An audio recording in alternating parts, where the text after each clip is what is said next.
New this morning, let's talk about finding a global solution to problems associated with microplastics. So in College Park, a team of researchers say they are close to the answer.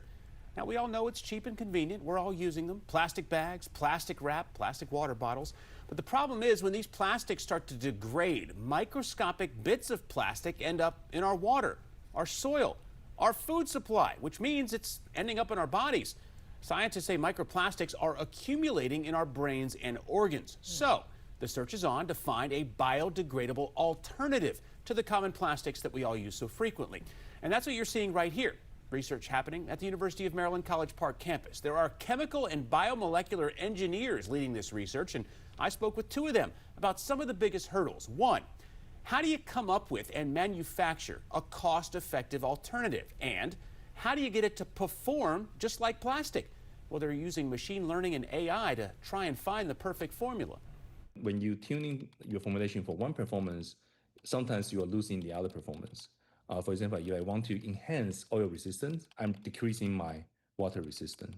So it is a trade-off. If you want to try and do like millions of different samples, it would take several years to do that. So we use machine learning and AI to narrow down the search space and accelerate the design of these materials.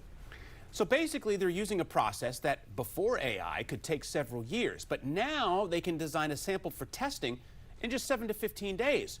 And they think they found the right formula using a cellulose material that's found in shrimp and crab shells. Now, they're optimistic we could see mass production begin before the end of the year. Now, one of the interesting things that Dr. Chen told me is that he was on a scuba trip in the Pacific a couple years ago, and he saw a turtle eating a plastic bag in the ocean. And that affected him because he just thought initially it was, well, just the media promoting the biodegradable plastic when talking about all this. But to see it with his own eyes, he said, was pretty startling. He's been at it for about 3 years now. And I have to say, all of this is so exciting, but one of the most disappointing things that I found during my conversation with them is that they don't have a name for this yet. Right? They've developed this awesome thing that has the potential to change the world, but nothing. I suggested maybe terp wrap. That was met by just a stone-faced silence. Oh, no, I like that. Didn't register, so we have to somehow connect them with the marketing team over there at UMD to see if they can try to come up with something. Terp wrap has a nice ring to it. Yeah, something with the shell and the crabs. There's something there to happen, but they're doing incredible work, and it's so important because it's got all this plastic out there floating in the ocean and the landfills, and it's just not breaking down. Yeah. All right, good stuff. Well, now to the latest.